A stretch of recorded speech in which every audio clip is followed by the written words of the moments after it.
குரு ஆஸ்ட்ரோடிவை நேயர்கள் அனைவருக்கும் வணக்கம். மீன ராசிக்கான இந்த வாரத்துக்கான வார ராசி பலன்.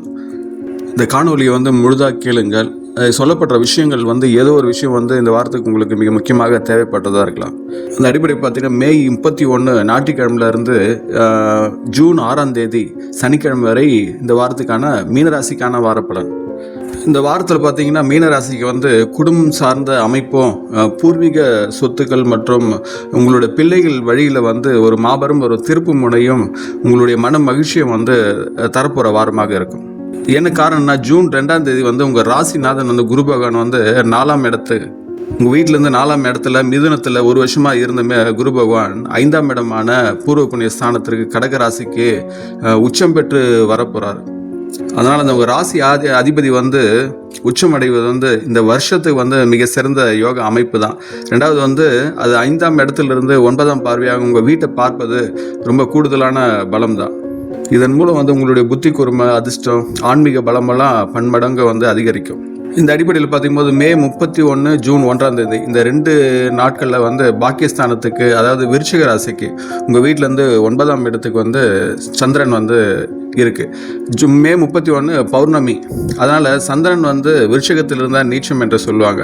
ஆனால் பௌர்ணமி பலத்தோடு இருக்கிறதுனால ஒரு விதமான நீசபங்க ராஜயோகமாக தான் இருக்கும். அது 9ஆம் இடத்துல இருக்கிறதுனால தந்தை வழி உறவு சார்ந்த விஷயங்கள்லாம் உங்களுக்கு அறிவுரை, ஆலோசனை, நன்மை கொண்டதாக இருக்கும்.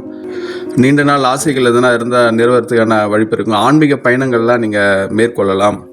அதே பௌர்ணமி 7ஆம் பார்வையாக உங்கள் 3ஆம் வீட்டை பார்க்கறதுனால 3ஆம் வீட்டில் சூரியன் இருக்குது. அதனால் சூரியனுக்கு சனியினால் ஏற்படுற அந்த அசாத்தியமான தடைகள், தாமதங்கள்லாம் ஓரளவுக்கு விலகும். சூரியனும் அதே 7ஆம் பார்வையாக சந்திரனை பார்க்கறதுனால இன்னும் மன அளவில் ஒரு உறுதித்தன்மை, தைரியம், ஆளுமை எல்லாம் இருக்கும்.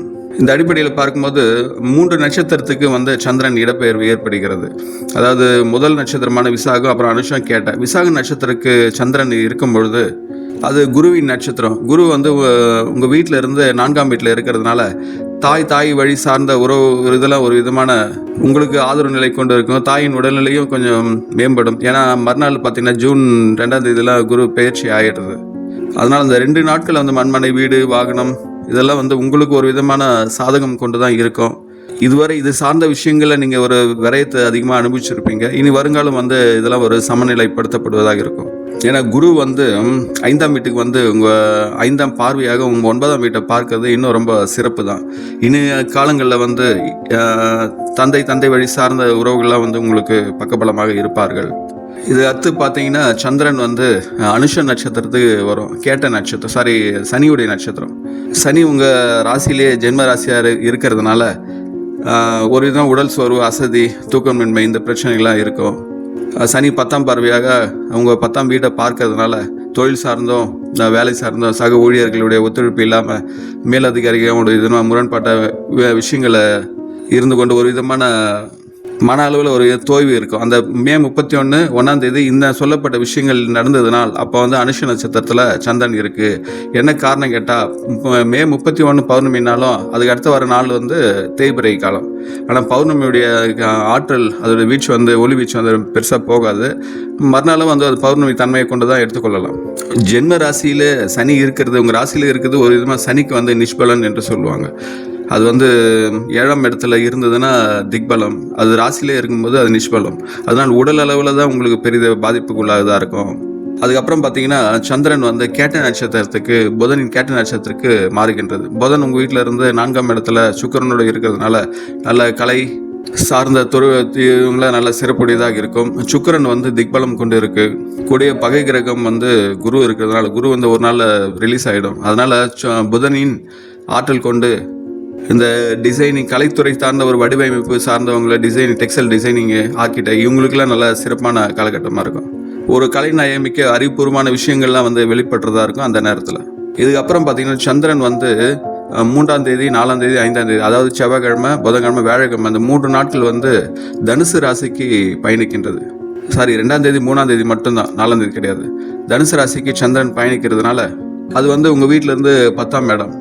அப்போ 2ஆம் தேதியே குரு பயிற்சி காலையிலேயே ஆகிடுறதுனால சிறப்பு தான் அது. உங்கள் வீட்டையும் பார்க்குது, 5ஆம் வீட்டையும் பார்க்குது, உங்கள் 11ஆம் வீட்டையும் பார்க்கறதுனால திரிகோண அடிப்படையில் பார்க்குறது ரொம்ப சிறப்பு தான் அது.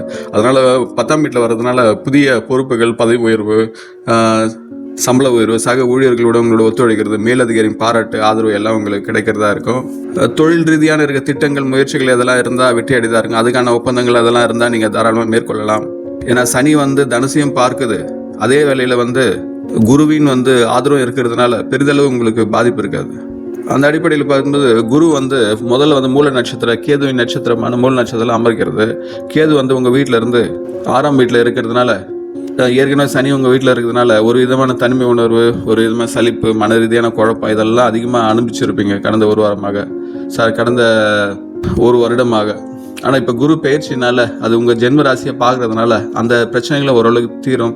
இருந்தும் ஆன்மீக வழிபாடு, தியான யோகா செய்து குலதெய்வ வழிபாடு செய்து வாருங்கள். அதுக்கப்புறம் பார்த்தீங்கன்னா மூல நட்சத்திரத்திலிருந்து பூராட நட்சத்திரத்துக்கு ஒரு சுக்கிரனின் நட்சத்திரம், சந்திரன், தேய்பிரை சந்திர காலம். சுக்கிரன் உங்கள் வீட்டில் இருந்து 4ஆம் வீட்டில் இருக்கிறதுனால சுக்கிரன் பார்வையே தனுசு மேலே பார்க்கறதுனால அது சிறப்பான காலகட்டம் தான். அதனால மண்மனை, வீடு, வாகனம் சார்ந்த விஷயங்கள்லாம் உங்களை சிந்தனையில் இருக்கும். பொழுதுபோக்கான விஷயங்கள்லாம் மனதில் நிழலாடும். அறிவுக்குரியமான விஷயங்கள்லாம் வெளிப்படுறதா இருக்கும். இந்த சொல்லப்பட்ட விஷயங்கள், எண்ணங்கள்லாம் உங்களுக்குள்ள ஏற்பட்டதுனால் அப்போ சந்திரன் பூராட நட்சத்திரத்தில் இருக்குன்னு அர்த்தம். உங்களுடைய பிறப்பு ஜாதகத்தில் இன்னும் நன்றாக இருந்தால் இன்னும் டபுள் மடங்கு பூஸ்ட் பண்ணி கொடுக்கும். அதுக்கப்புறம் சந்திரன் உத்திராட நட்சத்திரம், சூரியன் உத்திராட நட்சத்திரத்துக்கு செல்கின்றது. சூரியன் உங்கள் வீட்டிலேருந்து 3ஆம் இடத்துல ரிஷபத்தில் இருக்கும்போது அது சனியுடைய பார்வை இருக்கிறதுனால இந்த எதிர்மறையான விஷயங்கள், கோவம், டக்குன்னு கோவத்தை உண்டாக்குறதா இருக்கும். அது சூரியனுடைய பார்வையை 9ஆம் இடத்தை பார்க்கறதுனால தந்தை வழி சார்ந்த உறவுகளே சின்ன ஒரு கருத்து வேறுபாடு வராமல் பார்த்து கொள்ளுங்கள். முக்கியமாக வாகனத்தில் செல்லும்போது கவனமாக சொல்லுங்கள். ஏன்னா சூரியனுக்கும் சனிக்கும் ஆகாது. 2வது சனியும் பார்வையும் உங்கள் 10ஆம் பார்வையை பாருங்க. தொழில் சார்ந்த விஷயங்களில் கூட வேலை செய்வங்கிட்ட எந்த வித கடுகடுப்பும் காட்ட வேண்டாம்.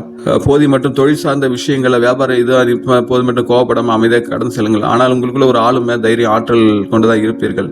இதுக்கப்புறம் பார்த்தீங்கன்னா சந்திரன் 6ஆம் தேதி, 7ஆம் தேதி, 8ஆம் தேதி இந்த 3 நாட்கள் அதாவது வியாழக்கிழமை, வெள்ளிக்கிழமை, சனிக்கிழமை இந்த 3 நாட்கள்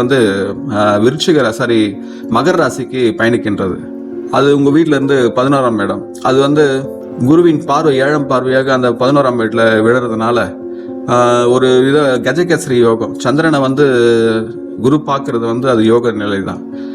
அதனால சந்திரன் மேலே இருக்கிற அந்த தேய்பிரை தோஷம் நீங்கி சிறப்பான இதுதான். கணவன் மனைவி உறவு, காதல் கதை, நட்புகள் உறவு எல்லாம் சிறப்பாக இருக்குது. பார்ட்னர்ஷிப் தான் செய்கிற வியாபாரங்கள்லாம் நல்லா கைகூடி வரும். அதனால 11ல் சந்திரன் இருந்து குரு பயிற்சியாகி பார்க்கறது இந்த 3 நாள் வாரத்து இந்த 3 நாள் உங்களுக்கு ரொம்ப சிறப்பான காலமாக தான் இருக்கும். அந்த அடிப்படை இப்போ உத்திராட நட்சத்திரம் வரும்போது தனுசுல இருந்த இந்த உத்திராட நட்சத்திரத்தில் இருக்கும்போது ஏற்பட்ட அந்த தடைகள்லாம் ஒரு நன்மை கொண்டதாக இருக்கும். உங்கள் ஆளுமைக்கு வேலை செய்கிறவங்க கட்டுப்படுறதா இருக்கும். தொழிலும் விருத்தி ஏற்படும். அதுக்கப்புறம் பார்த்தீங்கன்னா திரிகோண நட்சத்திரத்துக்கு சந்திரன் செல்லும் போது அதுடைய நட்சத்திரம் சந்திர நட்சத்திரம் அது இன்னும் அம்சம் பொருந்தியதாக இருக்கும். மன ரீதியான ஒரு மகிழ்ச்சி, குடும்பத்தில் இது கணவன் மனைவி உறவுல ஒரு சந்தோஷம், தாம்பத்திய ஒரு சந்தோஷம் இன்னும் அதிகமாக இருப்பதா இருக்கும். சந்திரனே அங்கிருந்து 7ஆம் இடத்தை பார்க்கறது, உங்க 5ஆம் இடத்தை பார்க்கறது, பிள்ளைகளால் மகிழ்ச்சியா, ஆரோக்கியம், மாணவரின் கல்வி எல்லாம் மேம்பட்டு உங்களுக்கு படிப்பாட்டு சிந்தனையும் அதிகரிக்கும். தொழில் சார்ந்த நிலையில நல்ல வளர்ச்சியை கொடுப்பதா இருக்கும். சந்திரன் திருவோண நட்சத்திரத்துல இருக்கும் பொழுது. அதுக்கப்புறம் பாத்தீங்கன்னா சந்திரன் அவிட்ட நட்சத்திரத்துக்கு செவ்வாய் அவிட்ட நட்சத்திரம் செல்லும் போது செவ்வாய் உங்க வீட்டுல இருந்து 2ஆம் இடத்துல இருக்கிறதுனால வேகம், ஆற்றல் அதெல்லாம் குடும்பத்துல அதிகமாக அதிகரிக்கும். உங்க பேச்சிலையும் அது நன்றாகவே நீங்க உணர்வீர்கள். ஏன்னா செவ்வாய் மேஷத்திலேயே ஆட்சியில் இருக்கிறதுனால பலம் கொண்டு இருக்கு. அது 7ஆம் பார்வையாக உங்க 8ஆம் வீட்டை பார்க்கறதுனால கண்டிப்பா வாகனம் செல்லும் போது கொஞ்சம் கவனம் மட்டும் செல்லுங்கள். பொழுதுபோக்கான விஷயங்களை ரொம்ப ஆட்டம் பாட்டம் ரொம்ப அதிகமா போகும்போது அதுவும் சில பிரச்சனைகளை உண்டாக்கும் பார்த்துக்கொள்ளும். கணவன் மனைவி உறவுல கொஞ்சம் விட்டு கொடுத்து செல்வது நல்லது. மற்றது பெரிதளவுக்கு பெருசா இது இருக்காது. ஏன்னா குரு பார்வை உங்க ராசிலேயே விடுறதுனால இந்த வர விஷயங்கள்லாம் ஒரு விதமான கட்டுப்பாட்டு தனம் கொண்டுதான் நகரம். அதனால வார இறுதி நாள்ல வியாழக்கிழமை, வெள்ளிக்கிழமை, சனிக்கிழமை உங்களுக்கு மற்ற நாட்களோட சிறப்பான நாளாக தான் இருக்கும். இந்த 7 வருட சனி தான் அது பெரிய பிரச்சனையா இருக்கு. அதனால அது அந்த உடல் அசதி, மந்தத்தனம், தேவையற்ற மனக்குழப்பங்கள் இதெல்லாம் அதோடைய காரகத்துவத்தை அது வினையை கொடுத்துதான் ஆகும். அது சனி, அது ஒண்ணுமே பண்ண முடியாது. இருந்த குரு பார்வை இருக்கிறதுனால இதுக்கு முன்னாடி ஏற்பட்ட அந்த பிரச்சனைகள்லாம் ஓரளவுக்கு அது மட்டுப்படுத்துதான் இருக்கும். இந்த ராகு வந்து உங்க வீட்டுல 12லயும் கேது வந்து உங்க வீட்டுல இருந்து ஆரம்பம் எடுத்தாரு. இப்ப வந்து ஒரு விதம் விபரீத ராஜயோக அமைப்பு. அதனால வெளிநாடு வெளி மாநில தொடர்பு, தொலைதூர பயணங்கள் செல்றது, இதெல்லாம் வந்து உங்களுக்கு ஒரு இதை லாபத்தை தான் ஏற்படுத்தி கொடுக்கும். ஏன்னா ராகு வந்து 6ல இருப்பது சிறப்பு தான். ராகு எப்ப 3, 6, 11ல இருக்கிறது நல்லதுன்னுவாங்க. அதுவும் நட்பு வீட்டுல இருக்கிறதுனால இது சார்ந்த விரயங்கள் தான் ஏற்படும். பெரிதான பிரச்சனைகள் உண்டாகாது. ஆன்மீக சிந்தனைகள் அதிகரிக்கும். அதான் இவ்வளவு நாளா அந்த ஒரு வருஷம் பட்ட அவஸ்தை, ரொம்ப தவிப்பு, இதெல்லாம் வந்து ஜூன் 2க்கு அப்புறம் விடிகால 2:30 மணிக்கு குரு பயிற்சி ஆகுன்னு நினைக்கிறேன். அதுக்கு பிறகு வந்து உங்களுக்கு பெருசளவு இருக்காது. அது நீங்க நன்றாவே இந்த அது வர ஒரு வருடத்துல நன்றாக உணர்வீர்கள். குரு பயிற்சி ஆன பிறகு உங்களுடைய இதுல லைஃப்ல கண்டிப்பா ஒரு சேஞ்ச் வரதுக்கு வாய்ப்பு உள்ளது. ஏன்னா அந்த 7 வருட ஜென்ம சனியினுடைய தாக்கத்தை ஒட்டுமொத்தமா இது பண்ணிடும். ஜோன் மழை பெஞ்சாலும் உங்களை சுத்தி ஒரு கொடை பிடிச்சிக்கிட்டு நல்ல பாதுகாப்பா இருக்க சூழலை உண்டாக்கி விடும் குரு பார்வையினால். அதனால இந்த ஒரு வருடத்துல வந்து புதிய முயற்சிகள், சுப காரியங்கள், அதெல்லாம் வந்து முழு நம்பிக்கையுடன் தாராளமாக முன்னெடுக்கலாம். உங்களுக்கு வெற்றி நிச்சயமாக இருக்கும். நட்சத்திர அடிப்படையில் பாத்தீங்கன்னா பூரட்டாதி நட்சத்திரம் வந்து நல்ல ஒரு அமோகமான பலன் இருக்கு, நிம்மதி இருக்கு. உத்திரட்டாதி நட்சத்திரக்காரங்க வந்து மன அமைதி ஏற்படும், பண உறவு கூடும். குருவின் பார்வையினால உங்களுக்கு நற்பலன்கள் கூடும். ரேவதி நட்சத்திரக்காரங்க வந்து கஜகேசரி யோகம் இருக்கிறதுனால புதிய திருப்பங்கள் இதெல்லாம் உண்டாக்கும். சொத்துக்கள் சேர்க்கையும் உண்டாகும். இந்த வாரத்துக்கான வார அதிர்ஷ்ட எண்கள் பார்த்தீங்கன்னா 3, 9, 1. வார அதிர்ஷ்ட திசை வந்து கிழக்கு, வடகிழக்கு. வார அதிர்ஷ்ட நிறம்னு பார்த்தா மஞ்சள், அடர் சிவப்பு. பரிகாரம்னு எடுத்திங்கன்னா ஜென்ம சனி இருக்கிறதுனால அது உடல் ஆரோக்கியத்தில் கெடுக்கிறதா இருக்கும். அதனால் சனிக்கிழமை இதில் வந்து சனீஸ்வரன் கோயிலுக்கு இல்லை ஆஞ்சநேயருக்கு வந்து தீபம் ஏற்றி வழிபடலாம். 2ஆம் இடத்துல செவ்வாய் ரொம்ப வீரியமாக இருக்கிறதுனால அதோடைய ஆற்றலை கொஞ்சம் கம்மி பண்ணுறதுக்கு முருகப்பெருமான செவ்வரளி மலர்கள் கொண்டு அர்ச்சனை செய்யலாம். ஜூன் 2ஆம் தேதி குரு பயிற்சினால நவகிரகம் கோயிலில் வந்து போயிட்டு குரு பகவானை கொண்டைக்கடல் மாலை சாற்றி வணங்கலாம். இல்லை மஞ்சள் நிற மலர்கள் தூவி அர்ச்சனை செய்தும் வணங்கலாம்.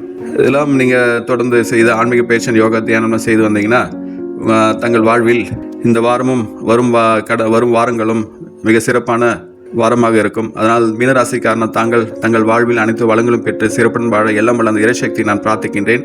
இக்காணொலி வந்து உங்கள் ராசி கொண்ட நட்பு இடத்திலும் உறவு பகிர்ந்து கொள்ளுங்கள்.